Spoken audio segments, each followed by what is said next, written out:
Hey guys, welcome back to my YouTube channel. तो आज हम अपोजिट सीरीज को कंटिन्यू करने जा रहे हैं। अगर आपने प्रीवियस चैप्टर्स की एक्सप्लेनेशन नहीं देखी है तो आप देख सकते हो, प्लेलिस्ट में अवेलेबल है। प्लेलिस्ट का लिंक डिस्क्रिप्शन में भी है, तो आप वहाँ पे डायरेक्ट क्लिक करके भी देख सकते हो। जैसे कि हमने प्रीवियस चैप्टर में देखा था, वांग यान लू ज़ेंग को अपने लोटस के वेट से दबा रहा होता है नीचे, तो लू ज़ेंग झुक नहीं रहा होता पूरी तरह से। लू ज़ेंग पूरी कोशिश कर रहा होता है खड़े होने की। तो चैप्टर नंबर 12 की स्टार्टिंग होती है। लू ज़ेंग के ऊपर वो लोटस बार बार अटैक कर रहे होते हैं। तो लू ज़ेंग सोच रहा होता है कि मैंने सारी ट्रिक्स ट्राई कर ली जो भी मेरे पास थी, अब मैं क्या करूँ। लू ज़ेंग सोच रहा होता है तो उसके दिमाग में आइडिया आता है कि मैंने अभी तक डिमोनिक गॉड फिस्ट को यूज नहीं किया है। चलो देखते हैं कि मैं डिमोनिक की को यूज कर पाता हूँ कि नहीं। फिर हमें दिखाई देता है जो कि लोटस गिर रहे होते हैं ऊपर से वांग यान के, वो उसकी पीठ में अटैच हो जाते हैं और बार बार उसकी पीठ पे डैमेज दे रहे होते हैं। तो फिर Lu Zeng demonic god fist technique को सोचता है, उसके बारे में वो सारी टेक्निक्स को देखता है जो उसने लर्न की थी और बार बार प्रैक्टिस की थी। तो हमें दिखाई देता है कि और लोटस आ रहे होते हैं लू ज़ेंग की तरफ, और लू ज़ेंग जहाँ पे होता है वहाँ पे क्रैक पड़ गए होते हैं धरती पे लोटस के वेट से। तो लू ज़ेंग बोल रहे होते हैं मेरे को न्यू की को यूज करने के लिए अपनी पहले की सारी जो की है वो रिलीज करने पड़ेगी, तो ही नई की जो है वो मेरे शरीर में आएगी। तो लू ज़ेंग फिर अपने पेट पे दोनों हाथ रख देता है और देखने लगता है कि उसके पास कितनी की है। तो लू ज़ेंग बड़ा ज्यादा हैरान हो जाता है और सोचता है कि चल क्या रहा है, मैं हर दिन ट्रेन करता था बिना रुके और ये अभी भी इनफ नहीं है यूज करने के लिए। फिर हमें बताया जाता है कि एक इंसान के शरीर में एक ही तरह की आ सकती है। अगर कोई इंसान रॉन्ग तरह की को यूज करे या प्रैक्टिस करे तो उसकी पहले की जो की होती है उसकी बॉडी में वो रिलीज हो जाएगी पूरी तरह से। पर ये जो डिमोनिक की है जो वो प्रैक्टिस कर रहा है वो उसकी प्रीवियस की को अब्सॉर्ब कर रही है। जो डिमोनिक की है वो लू ज़ेंग ने अपनी शंग tier skill book demonic god fist से पाई थी। तो जो की होती है पर्पल कलर की वो लू ज़ेंग को सराउंड कर लेती है पूरी तरह से, और जो लोटस होते हैं उसकी पीठ में उनको भी वो अब्सॉर्ब करना स्टार्ट कर देती है। लू ज़ेंग भी बड़ा ज्यादा हैरान हो जाता है और जो की होती है वो पूरी तरह से लोटस को अब्सॉर्ब कर लेती है और लोटस जो होते हैं वो उसकी पीठ से गायब हो जाते हैं। जैसे लोटस उसकी पीठ से गायब होते हैं हमें दिखाई देता है कि जो लोटस होते हैं उन्होंने बड़े ज्यादा गहरे जख्म उसके शरीर में छोड़ दिए हैं। तो डिसिपल्स आपस में बात कर रहे होते हैं कि इतनी ज्यादा हैवी इंजरी है इसके शरीर में। तो एक डिसिपल बोल रहे होते हैं कि इसकी स्किन को तो शील दिया उन लोटस ने, हम और एक्सपेक्ट भी क्या कर सकते हैं एक सेलेस्टियल रियलम के डिसिपल से। तो एक और डिसिपल बोल रहा होता है कि एक सेलेस्टियल रियलम के डिसिपल के अटैक झेलना, वो भी एक आउटर डिसिपल ने, ये तो बड़ी ज्यादा हैरानी की बात और ये तो मिरेकल है। तो लू यान भी बोल रही होती है कि मेरे भाई ने शंग टायर स्किल यूज की है तो बड़ी ज्यादा स्ट्रॉन्ग थी। और तो फिर लू ज़ेंग अपने हाथ से फिस्ट फॉर्म करता है और उसके फिस्ट के अराउंड पर्पल कलर की सराउंड कर लेती है उसकी फिस्ट को पूरी तरह से। तो लू ज़ेंग अपने हाथ को पीछे की तरफ करता है तो वो पर्पल कलर की पूरी तरह से फैल जाती है उसके हाथ और उसके बॉडी के अराउंड। तो फिर लू ज़ेंग एकदम से demonic god fist first move heaven breaking demon को यूज करता है वांग यान के ऊपर, और उस टेक्निक की वजह से एक बड़ा सा पर्पल कलर का पंच वांग यान की तरफ जा रहा होता है। उस पंच के काउंटर अटैक के लिए वांग यान भी अपना पंच यूज करता है और बोलता है कि अपनी औकात में रहो। वांग यान और लू ज़ेंग की डिमोनिक गॉड फिस्ट एक दूसरे से टकराती है और बहुत बड़ा एक्सप्लोजन होता है। उस एक्सप्लोजन की वजह से जो स्टोन होते हैं आसपास के वो डिसिपल्स के साइड उड़ने लग पड़ते हैं। डिसिपल उन स्टोन को डोज करने के लिए जंप कर रहे होते हैं, उनको तोड़ रहे होते हैं, वो पूरी कोशिश कर रहे होते हैं उन स्टोन से बचने के लिए। ये सारी फाइट को लू यान भी देख रही होती है और बोल रही होती है कि जो पंच अभी मेरे ब्रदर ने वांग यान की तरफ फेंका है वो बड़ा ज्यादा पावरफुल था, और ऊपर से वांग यान को भी फोर्स कर दिया उस पंच ने अटैक करने के लिए। तो ओल्ड मैन आ जाता है लू यान के पास, वही ओल्ड मैन जो लू ज़ेंग को स्काईबुक पेविलियन में मिला था जब उसने डिमोनिक गॉड फिस्ट टेक्निक को चूज किया था। वो ओल्ड मैन बोलता है पर ऐसा लग रहा है कि लू ज़ेंग अभी बड़ा ज्यादा वीक है, उसने अपनी सारी की को यूज कर लिया उस पंच को थ्रो करने में और अब उसके पास कुछ भी एनर्जी नहीं बची और की नहीं बची उस सेकंड पंच को थ्रो करने के लिए। और ऊपर से ऐसा लग रहा है कि वांग यान ने भी अपना चांस को लॉस कर दिया है लू ज़ेंग को मारने के लिए, क्योंकि सोलिंग आ गई है वहाँ पे। तो वांग यान बोलता है वो पंच वीक नहीं था, तुम उस तरह की पंच को अभी से यूज कर सकते हो, तो ये प्रूव करता है कि तुम एक वर्दी ओपोनेंट हो मेरे लिए, तुम्हें ऑनर्ड फील होना चाहिए कि मेरे हाथ से मरोगे तुम आज। तो फिर वांग यान फिर अपने हाथ पे एक लोटस टाइप फॉर्म करता है अपनी की वजह से और बोलता है कि अब तुम्हें मरना होगा। तभी इंस्ट्रक्टर सू वहाँ पे आ जाती है अपनी फ्लाइंग कैरेज में और बोलती है कि रुक जाओ वांग यान मियो, और नीचे उतर की बोलती है कि वांग यान तुम क्या चाहते हो कि तुम्हारे 3 जनरेशन की जो फैमिली है वो मारी जाए। तो वांग यान बोलता है कि प्रिंसेस लिंग्यून, हम तो छोटी सी गेम खेल रहे थे आपस में और हम आपस में सिर्फ टकराए और थोड़ी बहुत चोट लगी है, इसके लिए किसी को मारने की क्या जरूरत है। तो इंस्ट्रक्टर सू बोलती है पर मैं ऐसा सोच रही हूँ कि अगर वो तुमने पंच थ्रो कर दिया होता ना लू ज़ेंग की तरफ तो तुम्हारी वांग फैमिली बड़ा ज्यादा ट्रबल में होनी थी इस टाइम। तो वांग यान लू ज़ेंग को बोलता है कि लू ज़ेंग तुम्हारी स्किल इतनी भी बुरी नहीं है, आज के सीन को मैं जाने देता हूँ पर मेरे वर्ड सेम ही रहेंगे तुम्हारे लिए, तुम्हारे पास इतनी पावर नहीं है और तुम्हारे पास इतनी कैपेसिटी भी नहीं है लू यान को सेव करने की, और उससे ज्यादा तुम्हारे पास एबिलिटी भी नहीं है मेरे को रोकने की। लू ज़ेंग बोलता 3 साल, मुझे सिर्फ 3 साल दो, मैं तुम्हें डिफीट करूंगा, लू यान को प्यूगेटरी माउंटेन से बाहर निकालूंगा इन 3 साल के बीच में। तो वांग यान बोलता है हंसते हुए तुम्हारे पास बड़ी ज्यादा हिम्मत है, मैं चलो तुम्हें 3 साल देता हूँ, अगर उस टाइम तक तुम मुझे हरा नहीं पाए मैं तुम्हें यहाँ से लीव नहीं करने दूंगा माउंटेन से, क्योंकि मैं उस टाइम तुम्हें मार दूंगा। फिर वांग यान वहाँ से लीव कर जाता पीछे लोटस छोड़ते हुए। तो इंस्ट्रक्टर से बोलते तुमने इस तरह की डील क्यों बनाई उसके साथ। तो लू ज़ेंग बोलता है ताकि इस तरह के लोग लू यान से दूर रहे। तो इंस्ट्रक्टर से बोलते कि वांग यान एक प्रो पास डिसिपल है और वो एक ऐसा डिसिपल है जिसपे किंग इंसेक्ट फोकस करता है और वो एक अकेला सन है वांग यान फैमिली के हेड का, और वांग फैमिली ऊपर से फैमिली फैमिली है वॉरियर्स की, वहाँ पे बड़े ज्यादा गर्ल्स है जो कि कैपिटल में उससे शादी करना चाहती हैं। तो लू जेंग बोलता है ये इतना ज्यादा एक्सीलेंट पर्सन है तो नेचुरल है कि वो लू यान के लिए ठीक नहीं है। वो किसी के साथ भी हो सकता है, किसी भी लड़की को वो पा सकता है, इसलिए मुझे नहीं लगता वो लू यान का ख्याल रख पाएगा। तो इंस्ट्रक्टर सू भी बोल रही होती है कि बच्चा तो सही तो बोल रहा है, इसके बात में कुछ तो सच है। लू जेंग बोलता है कि इंस्ट्रक्टर सू मैं अपनी बहन से मिलना चाहता हूँ जो कि उस पीक पे माउंटेन की। इंस्ट्रक्टर सू बोलती है तुम लू यान से नहीं मिल सकते। तो लू जेंग बोलता है क्यों नहीं मिल सकता मैं। इंस्ट्रक्टर सू बोलती है वहाँ पे फॉर्मेशन है पीक पे उस माउंटेन की, और उस फॉर्मेशन को बोलते हैं 6 डायरेक्शन स्टार हेवेंस फॉर्मेशन, और तुम्हारे पास कोई रास्ता नहीं है क्योंकि तुम्हारे पास बड़ी लिमिटेड स्ट्रेंथ है और ऊपर से तुम्हारे पास कोई परमिशन भी नहीं है वहाँ पे जाने की। तो इंस्ट्रक्टर सू बोलती है मैं ये बिलीव नहीं कर सकती कि लू यान तुम्हारी यंगर सिस्टर है। हमें दिखाई देता है कि लू जेंग के शरीर पे बड़े ज्यादा गहरे जख्म होते हैं और उनसे खून निकल रहा होता है। तो हमें दिखाई देता है कि लू जेंग के शरीर में बड़े ज्यादा गहरे जख्म होते हैं और उनमें से खून निकल रहा होता है। लू जेंग सोच रहा था मुझे और ज्यादा स्ट्रेंथ और पावर चाहिए। तो लू जेंग बोल रहा होता है कि इन जख्मों में से दोबारा खून कैसे निकलने पड़ा। वो एक जख्म को पकड़ के बोल रहा होता है। लू जेंग झुक जाता है और वो सीधा खड़ा नहीं हो पा रहा होता है। लू जेंग एकदम से नीचे गिर जाता है। इंस्ट्रक्टर सू हैरान हो जाती है और रन हो जाती है एक जगह। फिर बोलती है कि कोई पॉइंट है क्या स्ट्रॉन्ग एक्ट करने का अगर तुम सीधे खड़े भी न हो पाओगे तो। फिर इंस्ट्रक्टर सू अपनी एनर्जी से उसको उठाती है और फ्लाइंग कैरेज में भेज देती है। फिर फ्लाइंग कैरेज निकल पड़ती है वहाँ से और फॉर्मेशन के पास रुक जाती है। इंस्ट्रक्टर सू बोलती है वो है फॉर्मेशन जिसके बारे में मैं बात कर रही थी, हम इससे आगे नहीं जा सकते हैं। लू जेंग भी देख रहा होता है अच्छा ये स्टार हेवनली फॉर्मेशन। वहाँ पे लू यान खड़ी होती है और देख रही होती है लू जेंग की तरफ। लू जेंग और लू यान का आई कांटेक्ट होता है एक दूसरे के साथ। तो लू यान हंस रही होती है बड़े क्यूट तरीके से। तो लू जेंग फिर खड़े होके एक पोज बनाता है अपने हाथ से और बोलता है कि लू यान तुम्हारा भाई तुमसे अब मिलने आया हुआ है। तो लू यान बड़ी ज्यादा खुश हो जाती है और उसकी आंखों से आंसू भी निकल पड़ते हैं खुशी के मारे। तो फिर उसे वो याद आता है पोज उसने लू जेंग ने बनाया था जब वो छोटे थे। तो एक इंसान लू यान को मारने के लिए आ रहा होता है बड़े से डंडे को लेके, वो हंस रहा होता है। तब लू जेंग लू यान के आगे खड़ा हो जाता है और बोलता है कि रुक जाओ, तुम्हारी हिम्मत कैसे हुई मेरी सिस्टर को तंग करने की। लू यान उसके पीछे छुप जाती है। तो वो इंसान बोलता है कि तुम क्या करोगे अगर मैं तुम्हारी बहन को तंग करूंगा तो। लू जेंग उसी गुलेल से उसके सिर पे मारता है और बोलता है कि अगर तुम ऐसे चाहते तो मुझे ब्लेम मत करना अगर तुम्हें लगेगी तो। लू जेंग उसी पोज को बनाता है अपने हाथ से और बोलता है कि मैं अमेजिंग हूँ ना हंसते हुए। लू जेंग इंस्ट्रक्टर सू को बोलता है कि चलो चलते हैं। इंस्ट्रक्टर सू बोलती है बस तुम इतनी सी बात करना चाहते थे अपनी बहन से, तुम इतने टाइम के बाद मिले और बात नहीं करना चाहते तुम। तो लू यान भी बोल रही होती है कि भाई मैं तुम्हारे लिए चेयर करूंगी। तो लू जेंग बड़े स्टाइल से बोलता है हाँ मैं श्योर हूँ। वो फिर नीचे गिर जाता है। इंस्ट्रक्टर सू बोल रही होती है कि तुम इतना ज्यादा पावरफुल और टफ एक्ट कर रहे हो, मुझे पता है कि तुम्हारे पास बड़ा ज्यादा डिबाउंड है, अगर तुमसे नहीं खड़ा हो जा रहा तो तुम बैठ जाओ। लू जेंग बैठ जाता है और इंस्ट्रक्टर सू उसको पिल दे रही होती है। वो बोलता है कि रेड क्लाउड पिल, मैं बिलीव नहीं कर रहा कि मेरे पास इतना ज्यादा प्लेजर है इस पिल को खाने का। फिर हमें बताया जाता है कि जो रेड क्लाउड पिल है वो एक 5th ग्रेड पिल है। अगर इसको पॉइंट्स में कन्वर्ट करें तो मार्केट प्राइस के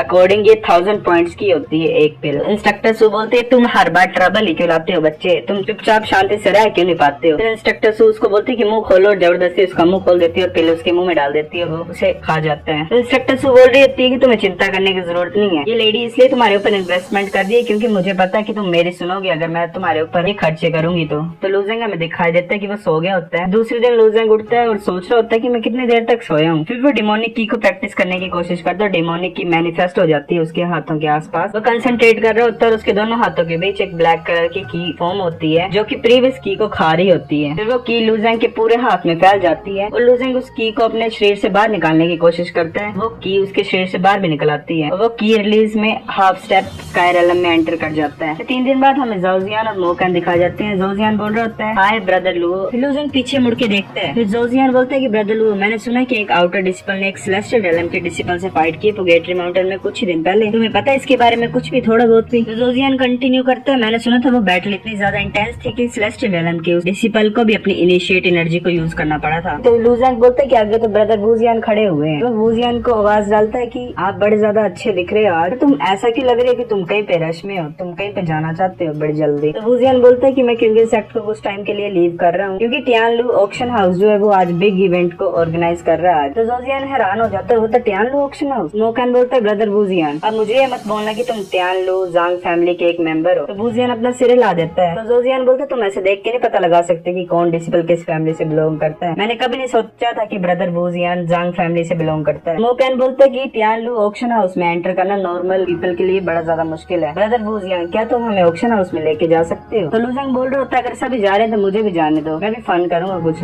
इस टाइम जाके। तो गाइस चैप्टर नंबर 12 इतना ही था। अगर आपको वीडियो पसंद आई है तो लाइक करो, नहीं भी आई है फिर भी लाइक कर दो, शेयर करो अपने दोस्तों के साथ, कमेंट करो अगर आपको वीडियो पसंद आई है कि नहीं और नेक्स्ट चैप्टर चाहिए कि नहीं। तब तक के लिए बाय।